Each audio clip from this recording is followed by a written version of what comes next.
Well, we are back. We are, Anthony, officially in the off season, man. Yes. We are officially in the off season. Last time we talked was before Super Bowl 60. We've got a lot to cover. I'd like to cover the Super Bowl a little bit.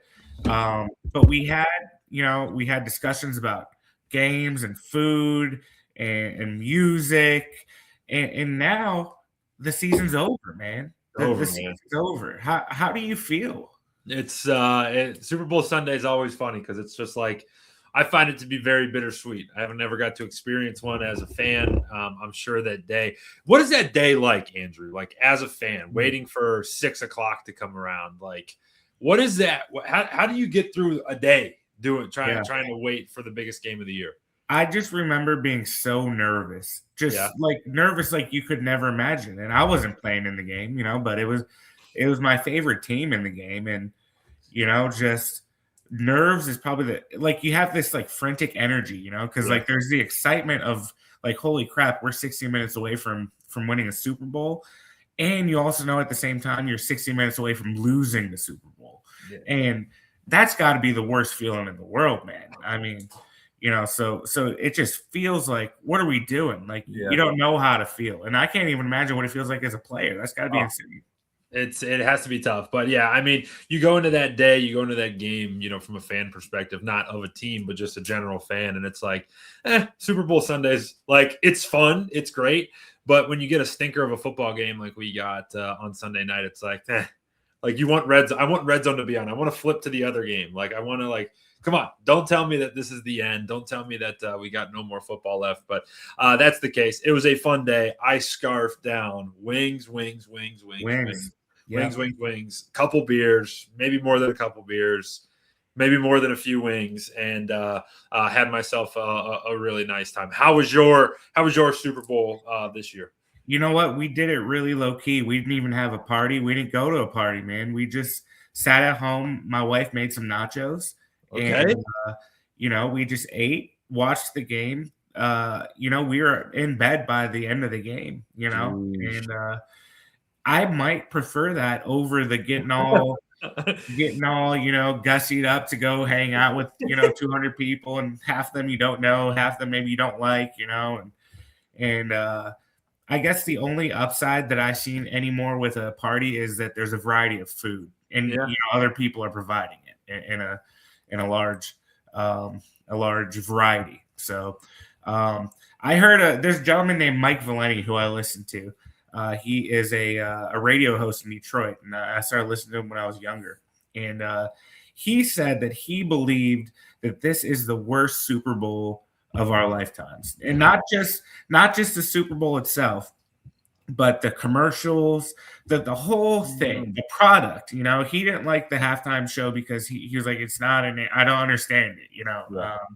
So his opinion was, in a Super Bowl you can rank three things: halftime, the game itself, and the commercials. And he thought they all were terrible. And I'd love to hear what you think about that. Yeah, okay. So initially I wanted to like jump through my screen at you, kind of like what you wanted to do to me when I ranked Pigs in a Blanket last. Yeah. But I was like, wait a second. We've had a couple stinkers. You think back to that the Broncos game was it against Seattle, where Seattle boat raced them? Yeah. You think back to that one. You think back to, even last year, the Eagles thumping the Chiefs. There's been some. How about the Patriots and Rams from 13-3, right? Like, where that one was just a total stinker, and like there's obviously been some good games mixed in there, but this one wasn't like the worst game ever. It wasn't a good game, but it wasn't the worst one. But yeah, you combining it all, I've never thought about it holistically like this, and I think there's some validity to it. I'll sit here and say that I didn't love I wasn't locked in on the commercials. I think the commercial thing is like a thing of the past almost. And I hate to say that. But that's sad, isn't it? That makes me sad. Yeah, like and it used to be like now with social media and all that stuff, like all these brands, I do this, from 9 to 5. I work with brands, and maybe not at this level, but they're all more concerned about getting their stuff out on social like a week before and making these big stories and all this stuff.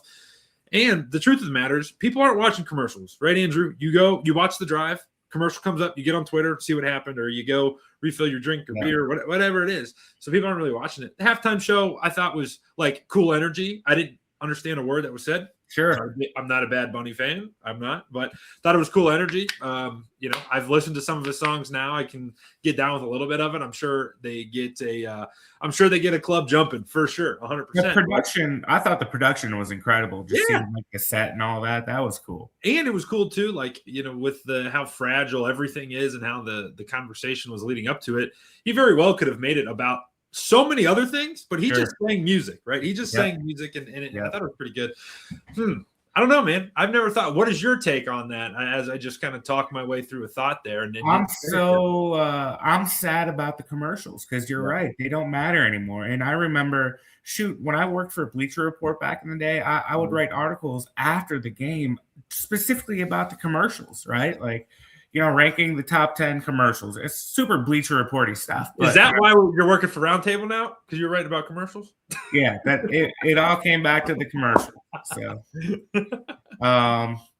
but no joke, like that used to be the stuff. Like I remember the Budweiser commercials back in the day. Like the "What's Up" and Terry Tate. I remember Doritos always having a banger. Doritos. How about Terry Tate, office linebacker? Remember him? Oh yeah. So you don't have that little side piece of action anymore with the commercials, and the music is the music, right? Nobody's ever going to be happy one way or the other when it comes to the music. Like I didn't like half of the people in the years past, so. I wouldn't say it's the worst, but I would say this is the first time I didn't go into the game super stoked about it. Yeah. And the game itself, outside of a little bit of a flurry at the end there by the Patriots that the Seahawks really snuffed out, it wasn't much to talk about. If you like really, really good defense, let's start there. So I want to talk takeaways specific from the Packers. How does somebody who's in the Packers front office coaching staff look at this game? I think the takeaway is load up on defense, man. Dude, let's make this a defensive league again. That's my takeaway. That was honestly, Andrew. We didn't talk about this before we started rolling. We never prepare. I was going to say the exact same thing. That was really my big takeaway, was that you look at that Patriots team and there was a lot of luck involved, right, in their run. They got some good weather. They had Bo Nix get hurt. They had CJ Stroud forget how to play football, all those things. They had the Chargers come in with no offensive line, and they were in the Super Bowl. I don't think that team deserved to be in the Super Bowl just from a performance standpoint. I think they were a good team this year. I don't believe that they should have been there, but they were there. And I think Seattle was everything that you could want. And they were built off of, honestly, Andrew, 3 perfect drafts. Everyone that contributed for the Seahawks, is a homegrown talent. Kenneth Walker, Nick Imawari. Did I get that right? Imawari? I've never had to pronounce it until just right now. But anyway, stud safety on the defensive side of the ball. Tariq Woolen was up and down this year, but still a good player. Obviously, Sam Darnold comes in and just has to orchestrate. But you have to draft well, man. This showed that if you draft well, you can turn franchises around and you can make average quarterbacks look really, really good. You can give them the tools to look really, really good. I think that was my biggest takeaway, was defense and hey, nail these drafts coming up, because you can flip a program around. Yeah. Talk about the Patriots maybe not being the most deserving of teams. And again, this goes back to defense. They went into halftime just down 9, down 9. That's far from an insurmountable lead right there, and that's a credit to their defense. There was that one play by Gonzalez that I texted you, holy crap, that was one of the best defensive plays I've ever seen. Just the outreached hand on that deep shot. Andrew, if I'm the go ahead. No, just even further on that point before you move off of it. Before Drake May threw the interception, not the fumble that was returned for a touchdown. Yeah. They were driving. They were down 19-7. They were driving. They go score a touchdown, and they were actually moving the football. They go score a touchdown and make it 19-14. We're having different conversations here. That's a whole different thing.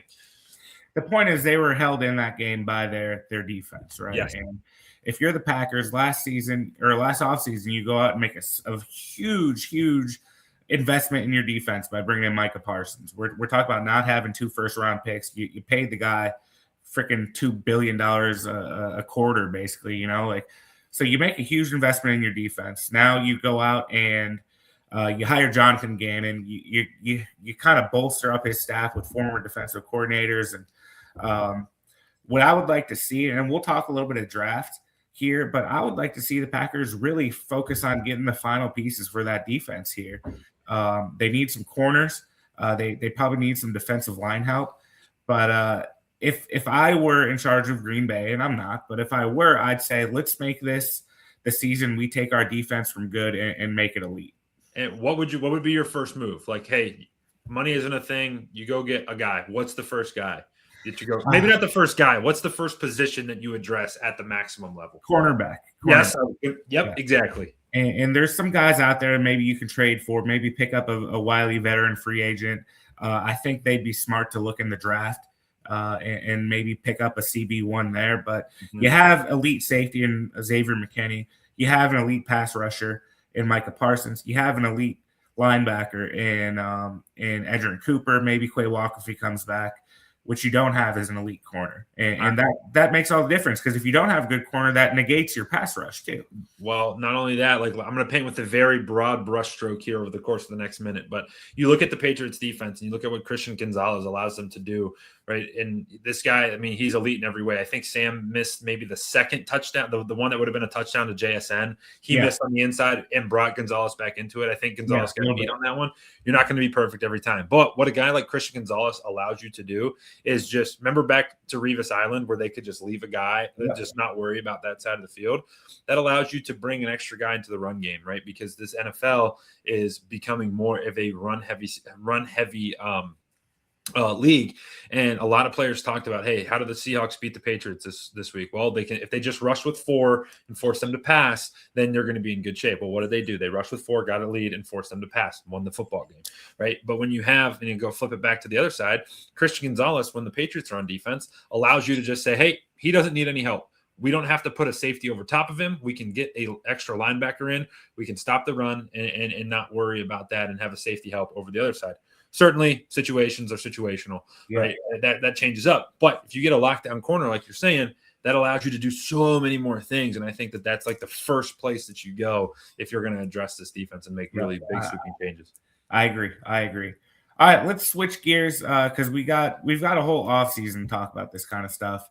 But we've really seen the coaching ranks solidify. It's taken a couple weeks as people have moved around, but now everybody's locked into their new coach. So I found a piece from The Athletic, and they spoke to a bunch of insiders in the league, and they ended up ranking the new coaching hires. And I think this is a interesting topic from a Packers perspective, because the Packers very well could have gotten in this mix, but they decided to stick with Matt LaFleur. So what I'm going to do is I'm going to give you kind of what their rankings are, and I'd like to hear what your thoughts are, and then we'll see if ours differ whatsoever. So number 9, and interesting to hear from you on this. So there's 10 coaches. They rank 2 tied at number 9. That would be Mike LaFleur, Matt LaFleur's brother, interestingly enough, over with the Cardinals. And they've got your boy Todd Monken, Cleveland Browns, ranked number 10. It's just hate. They don't want us up. They don't want us to come up. It's just hate. Just typical hate. I like what you said about Monken last week, that he's kind of that hard-ass guy who can, kind of get a young team where you want it to go. Maybe he's not the guy, but he's a bridge, Yeah. And Andrew, in that sense, like, you look at all of these guys, even, you look at Clint Kubiak, even LaFleur, even Stefanski, all these guys, Joe Brady, Jeff Hafley, like their head coaching runway, if it's this, Todd Monken's is this, right? Yeah. He's 60 years old. Like, he's in 10 years, right? If you give Clint Kubiak 10 years, he's going to be 48. If you give Monken 10 years, he's going to be 70, right? At what point does he want to hang him up? I still do think that Monken's a good hire. He's like growing on me day by day by day. But he's not the best hire. Definitely not the best hire. I wouldn't have him at 9 in this, but I tend to see things through a brown and orange set of glasses. Sure, you got some glasses on. What do we think about Mike LaFleur? I feel like maybe he just got the job because of his last name and because he knows Sean McVay, right? Dude, it's that McVay thing, but also like The Cardinals, I didn't know if they were going to have a coach. I was waiting for my phone to ring. Like, hey, dude, you want to like call plays? Because like I don't know that anybody really like wanted that job. And LaFleur comes out of it with it. And you're right? He's brothers to Matt LaFleur. He's close to Sean McVay. Like everything that we always say. I don't think he's going to be bad. I just don't feel like that was a job that was coveted by many, and he just kind of got it. He didn't like go out and do anything to like earn it. Yep, I get it. I guess if you're the Cardinals, why not take the shot, right? Maybe he's got some of that LaFleurian thing in him, and then it's worth it. All right, so let's look at the next group of guys here. So again, they tied 2 at the top. So number 8, they've got Joe Brady, who's with the Buffalo Bills now. Tied for 6, they've got Robert Saleh, the new head coach of the Tennessee Titans, as well as Clint Kubiak, the new head coach of the Las Vegas Raiders, just won the Super Bowl with Sam Darnold as his quarterback, as the offensive coordinator. So they have Kubiak at what? At 6. They're calling him number 6. Yeah, it's an interesting list. What are your thoughts here with these guys? Okay, so Joe Brady, I was kind of like, okay, I get it. But in my opinion, when you change staffs and you fire a staff, you should bring in a new staff, right? Like that you're fired one group and you want to get that messaging out. I think Joe Brady's a good coach. He had a lot of success at LSU. He's been trying to find success in the NFL, and certainly he's found it. Josh Allen's played his best football under him. The problem hasn't been the offense for the for the Bills. It's been the defense. I think that there's some strategic things in there. That hire's like grown on me, but it was a very like a meh hire. Like, okay, fine. Like, obviously, this was Josh to please Josh to make sure that they continue to keep his window open. So I was like, on that. I think Clint Kubiak is like a killer. Like, I think he is awesome at calling plays and leading an offense. I think he could have a legitimate Ben Johnson effect on the Raiders. They're going to take Fernando Mendoza. They're going to have a fresh quarterback in there. What he just did this year, and we just talked about it, like leaning on the run game, making Sam Darnold play easy football, score a boatload of points, unlock a wide receiver 1, like go get a guy and just totally unlock him. I think he's got that ability to him. Yes, he's a first-time head coach, but I think he's like that potential guy. He's got so much of it, and I really like that hire there. Salah is interesting because he got a bad deal in New York. So Andrew, he got a bad deal in New York, and these coaches nowadays, like how many chances would you give a coach? Like, all right, you fail once, then you fail twice, and is that it? It depends on where your first shot is. If your first shot is with the New York Jets, I'm willing to give you a second chance. Talk about Sam Darnold. His first shot was with the New York Jets, and now he's a Super Bowl champion, right? If your first shot was with the Steelers, the Packers, the Cowboys, I might feel a little bit differently. Yeah. But I'd say you get at least 2 shots. You fail the first time around, you go back and be a coordinator for a little while, and then maybe you give it another shot. Which I really like. But for me, man, he must love what he sees in Tennessee, because that Tennessee group, what were they, 3-14? It kind of feels like the Jets a little bit, doesn't it? It feels a little Jetsy. And if he fails, Andrew, if he fails a second time, who's giving him a call, in 3 years when they're about to go hire somebody? Like, it's going to be Matt LaFleur when he's been fired from the Packers, and they're going to go coach in the CFL together. True. Yeah, good point. I don't know. That one, to me, I think Salah is a good coach. For me, like, the question mark's on the other side. Like, why did he take that job? Because I don't think out of all of the opportunities, he has a sweet deal, and at least in San Fran, being the defensive coordinator. If he didn't get Pittsburgh, if he didn't get Atlanta or Buffalo, I'd have stayed put, or Baltimore. I'd have stayed put and been like, I want to make sure I get a good team next time around. But to each their own, I guess. Yeah. All right, let's look at the top 5 here. This is again according to The Athletic. I'm going to lose it when you say this guy's name, but I'm going to have number 5, Jeff Hafley.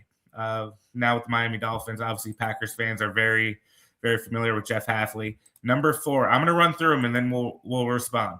Number 4 is Mike McCarthy, new head coach of the Pittsburgh Steelers. Obviously, another Packers tie. He won a Super Bowl with the Packers.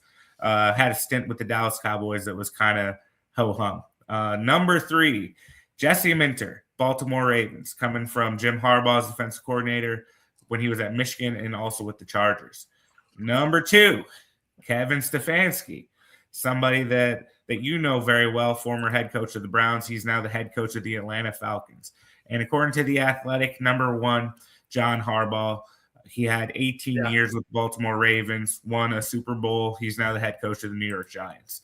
So their 5-1 is Hafley, McCarthy, Minter, Stefanski, and Harbaugh. What are your thoughts there? I want to ask you a question. I'm going to answer your question with a question.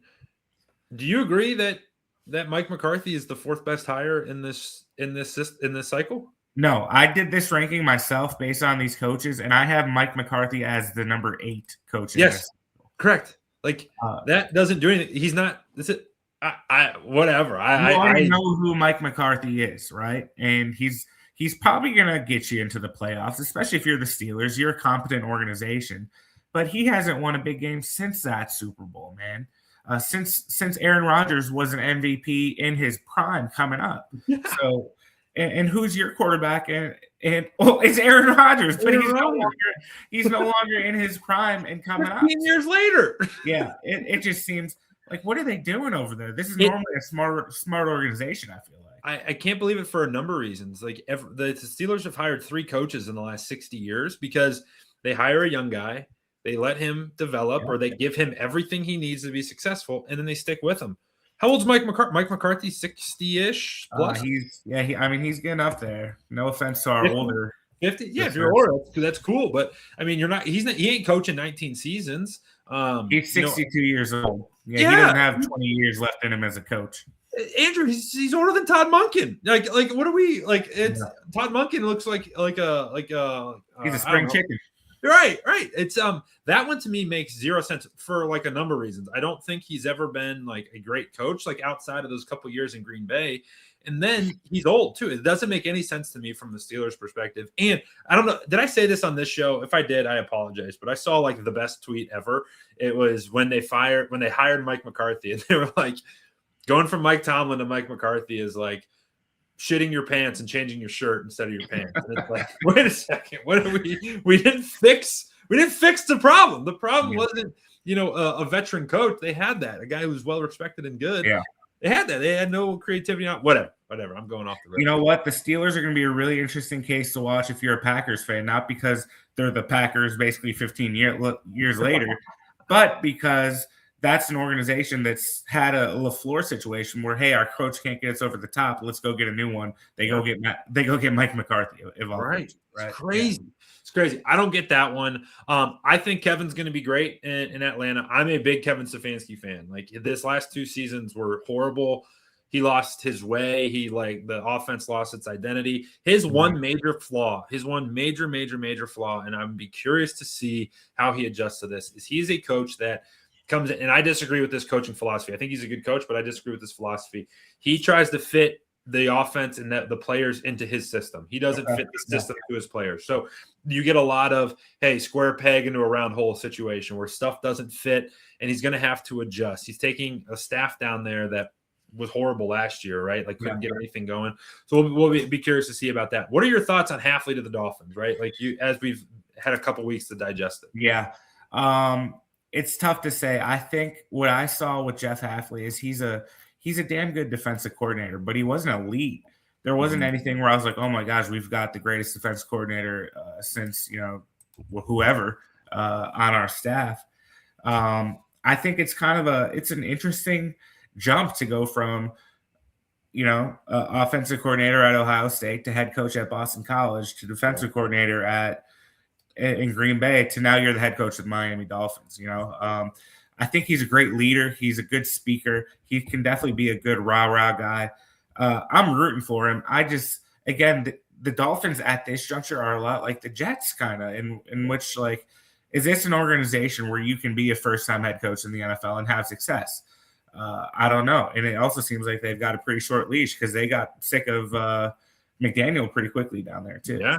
And if they take Malik Willis from my hands, I'm going to be so mad. Yes. Former Brown Malik Willis. Future Brown Malik Willis. Future Brown, former Packer. Yes. I do like that. I like Hafley as that hire. Obviously love Harbaugh in New York. Yeah.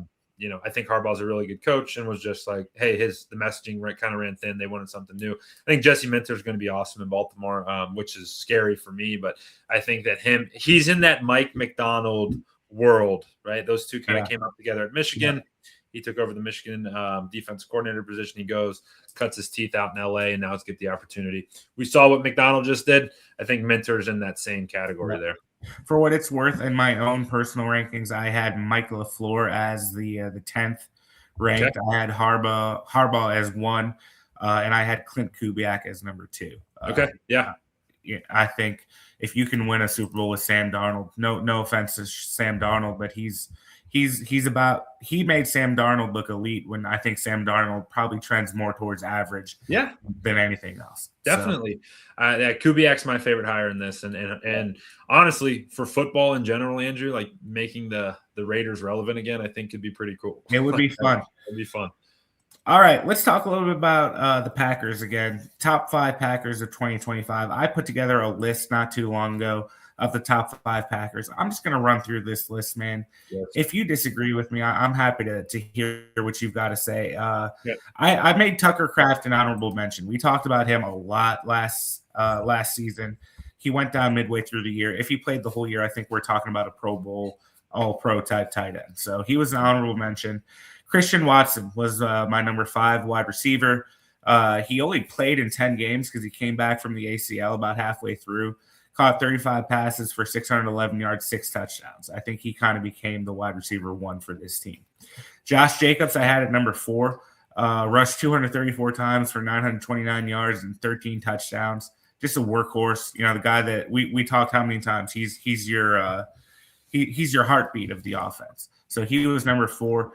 Number 3, I had Quay Walker. I'm higher on Quay Walker than a lot of folks, I think. I think I saw PFF ranks him very low in terms of free agents, but he's an athletic, quick, sideline to sideline, at the same time north and south linebacker. He led the team in tackles with 128, also had 2.5 sacks, 5 passes defended. He can kind of do a little bit of everything. Number 2, Jordan Love. I thought Love had his best season as a pro so far. Finished with 3,381 yards and 23 touchdowns with only 6 interceptions. And again, I'm going to want to get your thoughts on this, but as the season went on, I think we had less conversations about what kind of throw was that, and it started to clean up. Lastly, of course, number 1, Micah Parsons. He was incredible in the games that he did play. And, if you want to see how important he was to the team, they finished 0-5 without him. In the games that he did not play, they did not win a single game. Man, so, that's a really it's hard to not look at this season now that we're removed from it and now that the pain's worn away and just be like, man, just like if we just didn't have catastrophic injuries, like not even just if Musgrave and Parsons just sprain their ankles instead of tearing their ACLs, right?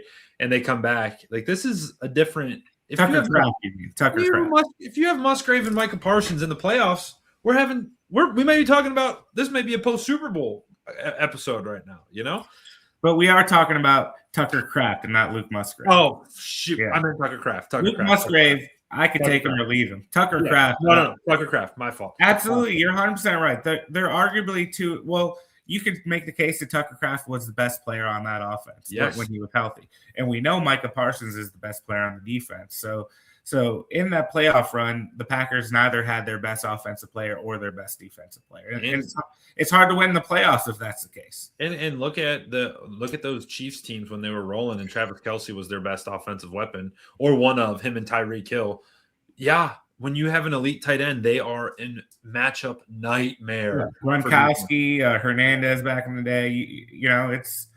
It's the NFL, I don't know if it'll ever get away from if you have an elite tight end, it's your advantage because they do everything. And what I've always loved about a great tight end is they're faster than the linebackers and they're bigger than the safeties and what the do you do? Yeah. And it's a matchup nightmare 10 times out of 10. And you go with a lighter package. You bring a safety in the cover. Great. We're going to run it down your throat. Yeah. You bring a linebacker in. Great. We're going to pass it. Pick your poison. That is the one key. You have a great tight end. You have a great offense. And when you lose him, I think your rankings are good. Jordan Love, what a good conversation that is for us to have about him. weeks 1 through 8, it was, hey, he played so good, and then he did that one stupid play that cost him the game or whatever it was.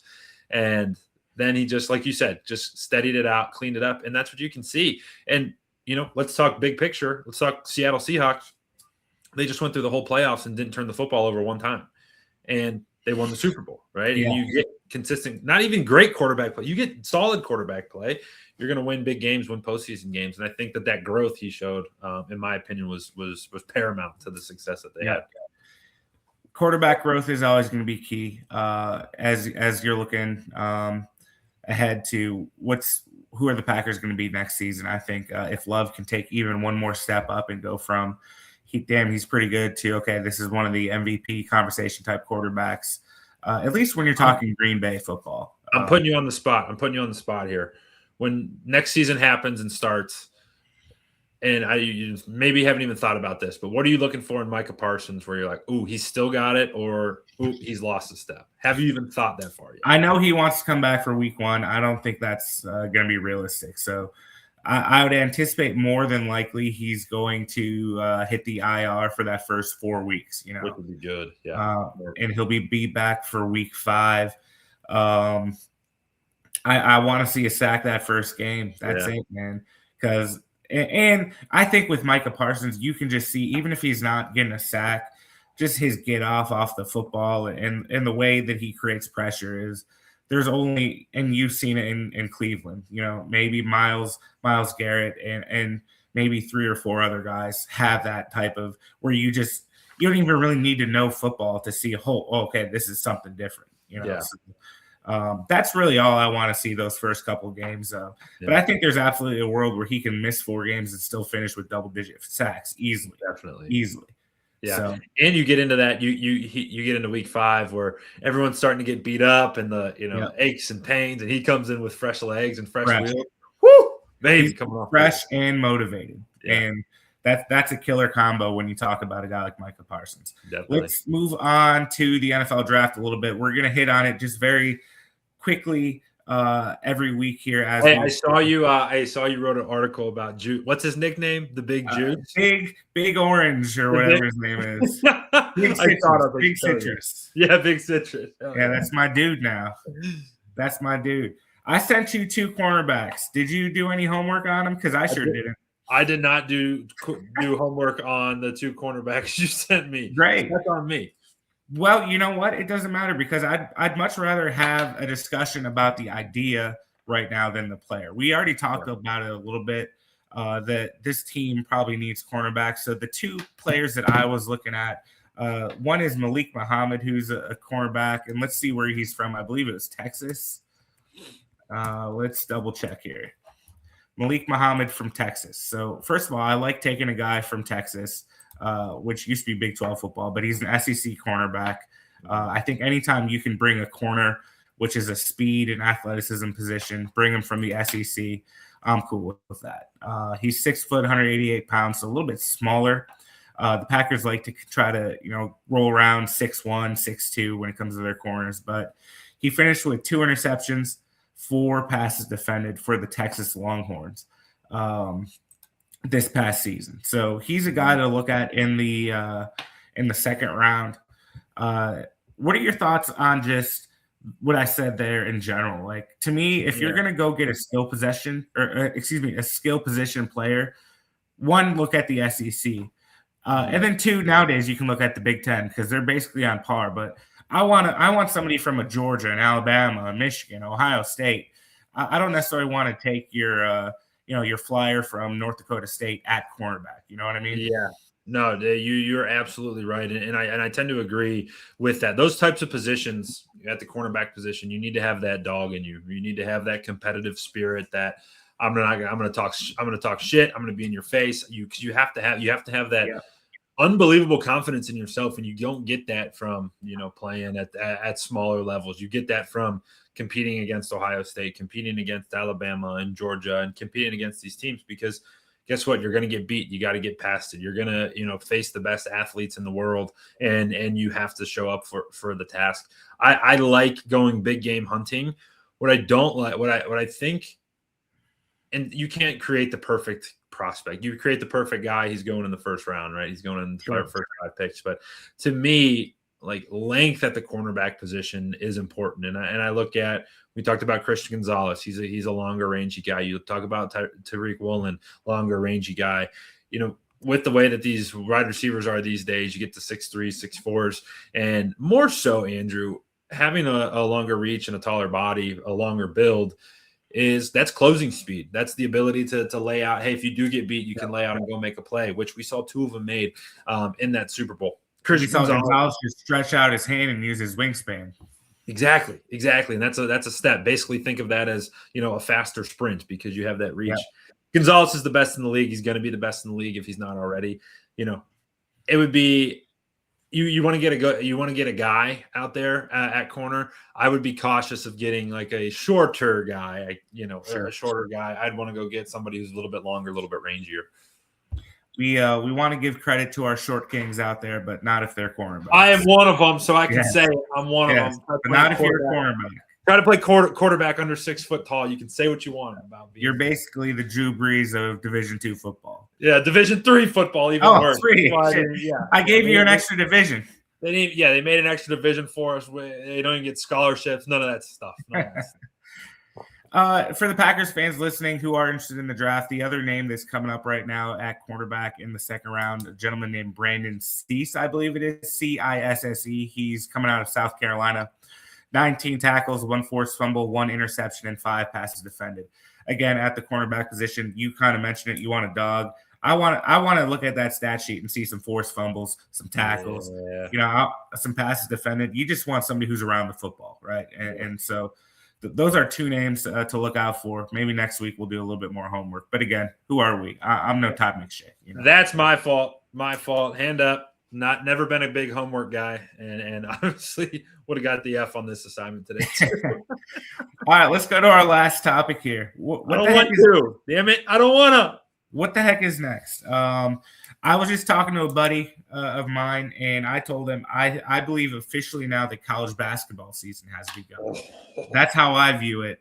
Especially Friday nights, Saturdays, Sunday afternoons. If there are big college basketball games on, I'm going to be tuning in because I'm big enough of a nerd where I can start watching in February and get in before March. But I'm not the type of guy who's going to start watching from October when it comes to college. Can't do it. It's too much. Yeah, so that's where I'm at. Is I'm going to start pivoting to college basketball and probably start thinking about some baseball. Okay. All right. I come from a region in Cleveland where I have an NBA team, so I get pretty deep. I get pretty deep into the NBA. I dabble in hockey. My closest hockey team is the Columbus Blue Jackets. So I don't go all in. I'll go see a game, but the Jackets are rolling. So I'm definitely going to tap in there. Olympics? What do we do? Olympics. Shout out to my wife. She loves the Olympics, bro. Okay. And she starts feeling patriotic and gets into the stories, And yeah. So what have we watched so far? Before we got on, her and I were sitting down watching ice dancing. Okay. And, can I say something about ice dancing? Go for it. Kind of underrated. It's kind of cool. It's I was watching it and this dude lifted a woman from behind him over his head and on skates, probably while going 20 miles an hour. Those guys are really good athletes. There was a time in my life where I would have been the jerk who said, "Oh, it's not a sport," but no, that's pretty damn impressive. It's pretty cool. I think Lindsey Vonn deserves a Medal of Honor or a Purple Heart for what she did and what she tried to do. Oh my God. Have you seen anything like pictures of her x-rays or her post-surgery? No, I've not dug into that. I imagine it's pretty rough though. Her leg broke in 5 places. Yeah. She's got and I almost threw up right on camera right there. I can't do it. She's the type of athlete who's still going to try to make a comeback. She's a sicko, right? In the best way. She just that downhill skiing is the most absurd. She hit it 75 miles an hour. The guys hit 90 miles an hour. Are you out of your damn mind? Yeah. I don't even drive my car at 90 miles an hour. And you're on 2 skis and you've got a helmet. And that's basically it. It's not like they're wearing shoulder pads and anything like that, That's crazy. Two skis and a helmet. I dial into curling. I get big into. I'm a nerd. I'm a weirdo. How about it's a good time. USA versus Canada hockey. I'm sure we'll get that, and that's always a pretty big game. Always fun. Yeah, man. I tap into. I do the Olympics at arm's length. I'll tap in for a couple things here, but I get locked on college basketball, and I get locked on the Cavs. Yeah. College basketball this year. PSA side note: this isn't college basketball roundtable, but oh my God, this tournament is gonna be one of the best ones you'll ever see. Yeah, I've heard that. I've heard there's some really good teams out there. There's some really good players. My buddy's 15 that can win the title. Yeah, my buddy's a big Kansas Jayhawks fan, and they just beat Arizona the other night. And he was telling me that he would still pick Arizona to win it all, just because of how he said there's basically 8 starters on Arizona. Crazy. And, freaking Bryce James, LeBron's son, he's played 0 minutes. Yeah. And Bill Self, after that game, basically gave credit. He said we won because of what's it called? What's their this is so bad. Their home court. Fog Allen. He was basically they won because of the environment. Daryl Peterson, hey, shout out from Canton, Ohio, 330 guy. That's my hometown. That's where LeBron's from. LeBron's from Akron, but yeah, he's a star. There's so many good teams. There's so many good basketball teams this year. It's gonna be a lot of fun. Listen, in one of our upcoming podcasts, we'll do a March Madness. Oh yes, we will do March Madness. We'll do a March Madness segment, and we'll keep our pulse on, or our fingers on the pulse of college basketball. I love it. If we don't do it, who else is gonna? That's right. It's I was telling a friend, I still think college basketball is a beautiful sport. And when it comes to emotion and the home court advantage of some of these places, like the Jayhawks have, like Duke has at Cameron Indoor Arena, even LSU's Death Valley, I think it has competition. I'm sure the shoe in Columbus has competition with these type of basketball arenas. Dude, it's out of control. Mind you, I forgot I was wearing the hat. My Tar Heels. I'm a connected Tar Heels fan from no reason other than I like the color blue. That game Saturday night against Duke before the Super Bowl was like instant all-time classic. Yeah, it's good. I mean, it's just such good. College basketball is awesome. I'm not ready for. I'm starting to see spring training clips, balls being hit by bats, pitchers throwing, the sound of the mitt. I don't know if I'm ready for baseball yet. It feels not right. Too early. I'll tell you what, though. I am a fan of the Detroit Tigers. Talk about hats. And they've had a really good offseason. They're spending money. They're spending some money. And that division is probably going to have to run through Detroit this year, I think. And it runs through Cleveland because we chased your asses down last year. That's true. So maybe we'll do baseball talk. $83 million payroll. The Cleveland Guardians. It's a joke. I think the Tigers pitching staff, actually, the pitching staff alone has more money invested into it than the whole Guardians. Being a Indians fan is like the most painful. They always compete. They play their tails off. Yeah. They don't spend money. It's so annoying. So annoying. But hey, it's baseball season. Baseball. Well, that's what's next. College basketball, Olympics, and baseball is right around the corner. And what I'm hearing, this might be the last baseball season in a while because they're thinking there's going to be a strike. Because the Dodgers just have every good player. Yeah. So we'll enjoy it while we can. Anthony, good podcast, man. We hit a lot of topics. Talk about 5-tool players, man. We could talk about anything. So. Hey, this is where we earn our easy. Hey, it's easy when we got ball to talk about. Yep. This is where we earn it, man. And appreciate everybody jumping in and listening. If you made it this far, you need hobbies. You need a hobby. You need a hobby, and you're more than likely related to one of us. Yeah. Hey, Dad. 44 minutes in. Yeah. All right, guys. Y'all take care out there. We'll talk to you next week.